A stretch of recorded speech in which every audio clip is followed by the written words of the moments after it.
감사합니다. 최상목 대행님 나와주십시오.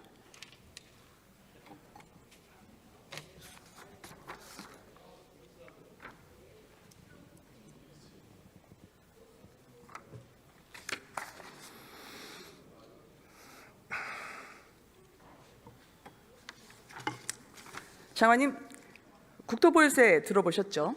부동산 보유를 하면 재산세와 별도로 부과하는 징벌적 이중과세입니다. 이런 세제를 도입하면 부동산 시장에 어떤 영향이 미칠까요?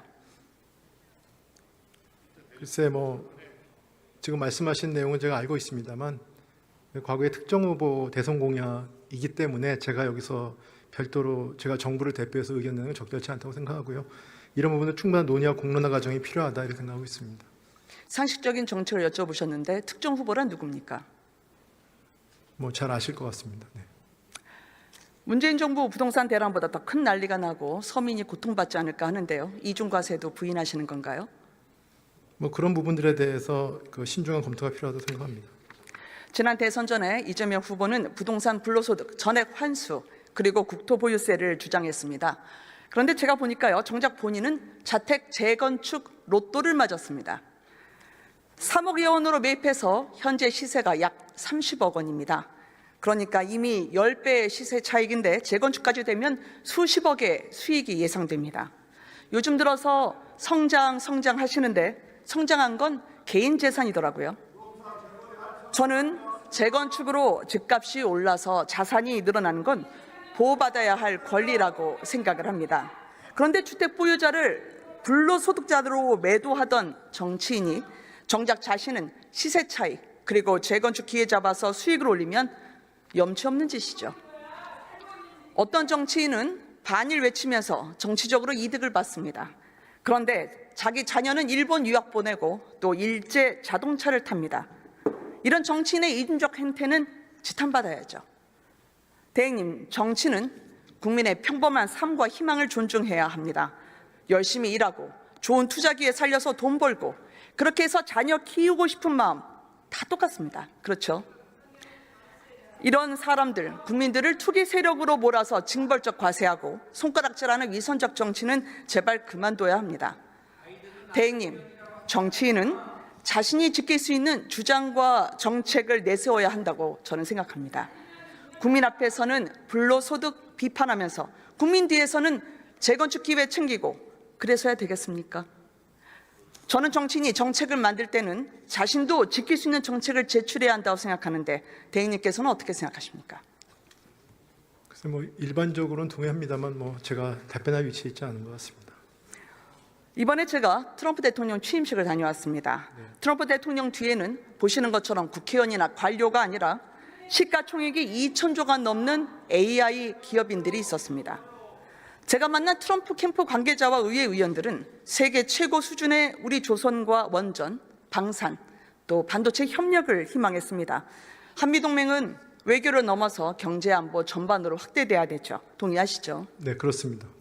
상호 윈윈하는 한미동맹 강화를 위해서는 트럼프 행정부 초기, 지금이 골든타임입니다.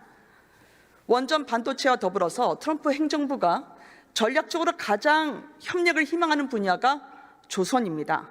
이 조선업 관련해서 미국에서는 함정을 대한민국에서도 건조할 수 있도록 하는 입법안을 제출했습니다. 우리 국회에서는 제가 첨단 조선을 국가전략기술로 지정하는 법안을 발의를 작년에 했는데 아직 통과를 못했습니다.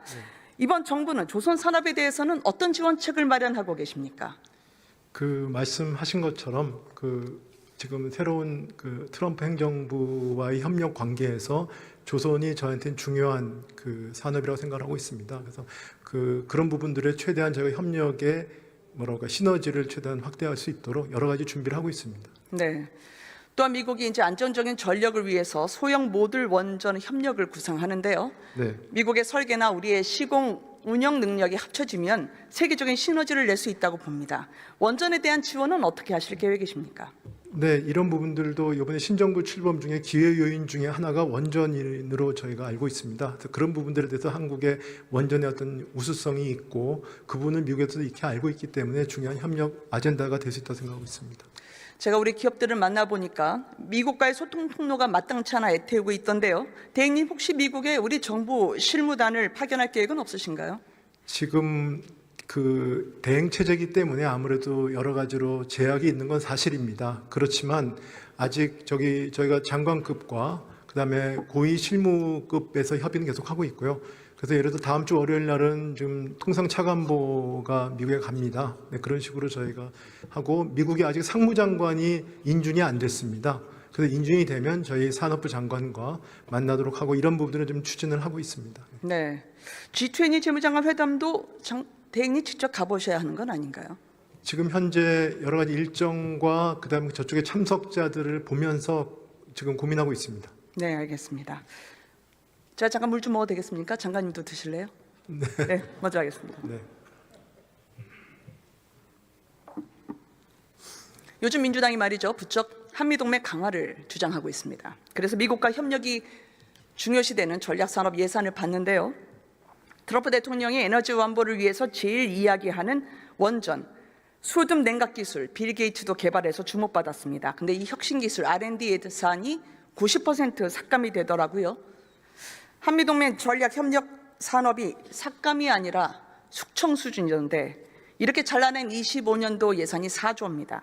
근데 이렇게 삭감해 놓고 성장이라뇨. 이거 한참 커가는 아이 밥그릇을 빼앗아 놓고 무럭무럭 자라라 덕담하면 좀 이상하지 않습니까? 또 제비다리 부러뜨리고 박심으로 오라는 농물부 심보 아닌가 말이죠. 제가 만난 미국 측 인사 일부는 이재명 대표를 한미 관계의 리스크로 보기도 했습니다. 대행님, 미 의회 조사국의 계엄 탄핵 보고서 보신 적 있으십니까? 보지 못했습니다. 제가 알려드리겠습니다. 미국은 이재명 대표를 저희보다 더 잘 알고 있었습니다. 글로벌 빌런쯤으로 간주하던데요. 부패, 선거법 위반, 대북 불법 송금 연루 혐의로 기소된 사람, 한미일 관계 강화를 수치스럽다고 비난한 사람으로 보고 있습니다. 대행님께서는 저와 함께 일도 하셨는데요. 캠프 데이비드 회담을 포함해서 외교 성과가 미국에서 압도적인 호의적 평가를 받은 것으로 알고 있습니다. 또한 직접 한미일 협력에 기여를 많이 하셨는데요. 그래서 여쭤봅니다. 한미일 협력 수치스러운 일입니까? 저희한테 굉장히 필요하고 꼭 해야 된다고 생각하고 있습니다. 미 의회 의원들은 북한, 중국, 러시아와 거리를 두고 한일 관계를 개선한 것이 왜 탄핵 사유냐고 제게 되물었습니다. 또 미국 인사들은 특히 대북 송금 사건에 관심이 많았습니다. 미 연방정부 산하 VOA는 이재명 대권을 위한 송금 성격이 짙으며 미 대북 제재 위반이라고 보도하고 있습니다. 미 국무부와 유엔 제재 대상이 될 수 있다고 또 언급을 하고 있습니다. 대행님, 쌍방울의 800만 달러 불법 대북 송금 사건을 아시죠?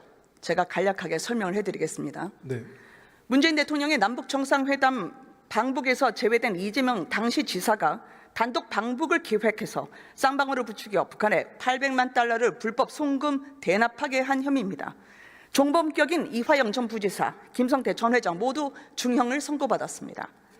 대행님, 북한에 현금을 보내면 안보리 결의 위반뿐 아니라 미국의 독자 제재 대상이 됩니다. 알고 계시죠? 네, 그 행위 자체는 그런 걸로 알고 있습니다.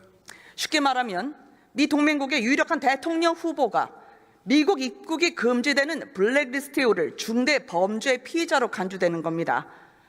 글로벌 빌런 때문에 대한민국이 글로벌 망신거리가 되는 거죠. 어떻게 생각하십니까? 제가 그 사실관계는 정확히 모르기 때문에 답변 드리기 좀 어렵습니다. 제가 만난 미국 측 인사들은 결국 이재명 대표가 대북 송금 우두머리냐고 물었습니다.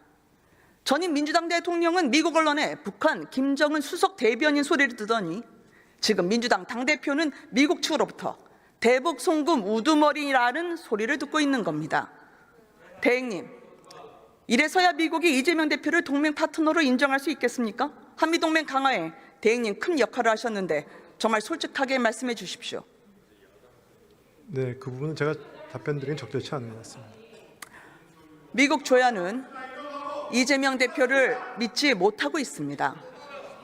총범 이화영이 7년이면 주범 이재명은 얼마가 나오겠습니까? 이재명 대표가 주민 소환제 내놨는데 제 생각으로는 법원 소환이 먼저 될 것 같습니다. 대행님, 동맹은 신뢰를 기반으로 합니다. 그렇죠? 네. 진짜 동맹 강화 의지가 있다면 이렇게 양국 간 전략적 협력의 싹을 다 자를 수 있겠습니까? 동맹 강화에 최소한의 진정성을 보이려면 민주당이 먼저 사과하는 것이 선행돼야 된다고 생각합니다. 어떤 입장이십니까? 아까도 말씀드렸지 않습니까? 제가 지금 의원님 말씀하시는 거에 대한 사실관계를 정확히 알지 못하기 때문에 말씀드리기가 어렵습니다. 대행님 한미관계 역할도 많이 하셨는데 그 역할에는 자신감을 가지셔도 됩니다. 역사에 남으니까 말이죠. 네, 최선을 다하. 네, 공직생활을 하시면서요, 이번처럼 무지막지한 정부 예산 삭감 일반 통과를 보신 적이 있나요? 일단은 감액 예산은 처음입니다. 동맹 강화가 거짓이 아니라면 저는 삭감한 예산 원상 복구해야 된다고 생각합니다. 주무장관으로 어떻게 생각하십니까? 일단 국정협의회에서 같이 논의해야 될 사항이라고 생각합니다. 오직 정쟁 목표를 위해서 국가적 전략산업 씨를 말리고 이것 때문에 한미동맹 강화도 지장을 받습니다. 정부 예산은 당당했잖아요. 한미동맹을 위해서 필요한 예산 아니었습니까? 네, 필요한 예산입니다. 무엇보다 이재명 대표에 대한 대북 송금 사건의 우두머리라는 미국의 평가는 한미동맹의 리스크입니다. 이재명 대표의 존재 자체가 내유 외환을 이야기하고 있는 것입니다. 저는 우리 국민은 돈을 나눠주고 환심을 사는 나라를 바라지 않는다고 생각합니다. 그렇게 또 믿고요. 시혜적 포퓰리즘에 길들여지는 나라가 아닌 한미동맹이 주는 가치 그대로 공정한 기회, 땅의 가치를 믿는 나라라고 저는 믿고 싶습니다. 대행님, 헌법재판소와 관련해서 한 가지만 여쭙겠습니다. 속도전에 우려하는 국민들이 많으신데요. 대통령의 재판관 임명권을 헌재가 결정한다면 저는 헌재의 셀프 임명이자 상권분리 원칙의 심각한 훼손이라고 생각합니다. 지난 투기 때 말씀하신 헌재는 여야 합의를 확인해주는 기관이 아니라는 말씀은 무슨 뜻입니까? 헌법재판소가 사실관계를 확인해주는 기관은 아니다 이런 말씀을 드린 걸로 저는 기억합니다. 네. 여야 합의가 중요하다는 말씀이셨나요? 그거는 의원님께서 판단하시죠. 무엇보다 적법 절차의 원칙과 법 앞의 평등을 준수하는 것이 대한민국 운명이 결정된 헌법재판소 결정에서 갈등을 치유하는 노력의 일환이라고 생각합니다. 한덕수 총리의 탄핵 의결 정족수가 마흔여 후보자 권한쟁의보다 뒤로 뒤처지는 데에 대한 국민들의 우려가 크고요. 들어가셔도 좋습니다. 네.